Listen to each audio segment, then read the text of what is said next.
Jews are really funny people. When I say we're funny people, what I really mean is not that we do strange things, although perhaps we do at times, but a lot of funny Jews out there. A lot of comedians. A lot of people know how to tell jokes. We enjoy jokes. We enjoy humor. Sometimes the jokes the Jewish comedians say are about Jews, or about being Jewish. There's one joke which has many, many iterations, and it goes something like this. There was a Jew, and I had seen this told during the Nazi era, who was sitting and reading a newspaper which was incredibly anti-Semitic. And somebody notices and says, what are you doing? Why are you reading this anti-Semitic newspaper? So he responds and he explains, really simply. When I read the Jewish newspapers, it's so depressing. It talks about how people hate us and how people are trying to do terrible things to us, and talks about anti-Semitic incidents. But I read the anti-Semitic newspapers. They're great. They say the Jews control the media. The Jews control the banks. The Jews control the world. So if I get depressed, I read anti-Semitic newspapers. Now, there's something which is very funny about that, and there's something which is very tragic about that.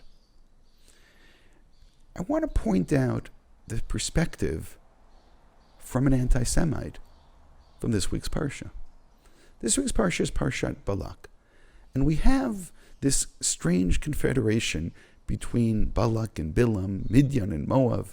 And we have these people coming together because of one thing. We bring enemies together, which is another great thing about being Jews.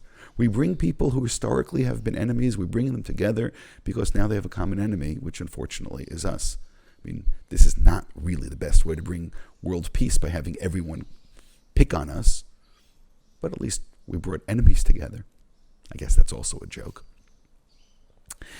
And these people come together, and right in the very beginning, we're told something about the Jews. Look at them. Look how powerful they are. And right there, it's a really interesting snapshot. This is real, this fear. Look, the Jews are so strong, they're so powerful. Again, you can add in the rest. They control the media, they control Hollywood, they control the banks, they control everything else. But unfortunately, the Jewish perspective is one, look how weak, look how insignificant we are. We go back and we think about the portion of the spies. Their self-understanding, their self-perception was one, we're such a small people. We're so weak. We were like grasshoppers in their eyes. That is such an interesting statement. To say that we felt small in our eyes, we felt insignificant is one thing. But to say in their eyes we were so small, which either, the rabbis have to work really hard in the Midrash to try to justify that, or this is just a statement which really doesn't have basis. It's a statement of how we feel they looked at us. And now we learn in this week's Parsha that the truth is the opposite. We're not really small in their eyes. We're so big and we're so strong and we're so powerful. Now, where the truth lies is not necessarily important. It's this disconnect between our self-perception as a people versus the perception that other people have about us.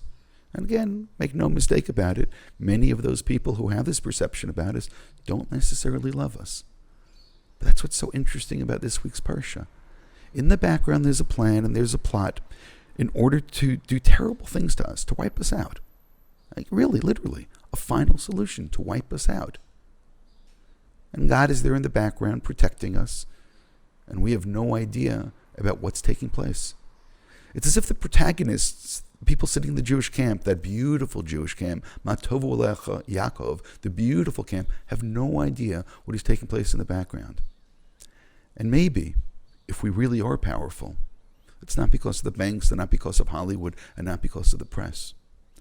We're powerful because God has our backs. We're powerful because God is in the background. And we're powerful because God frustrates the plans of these anti-Semites, even when we have no idea what is taking place.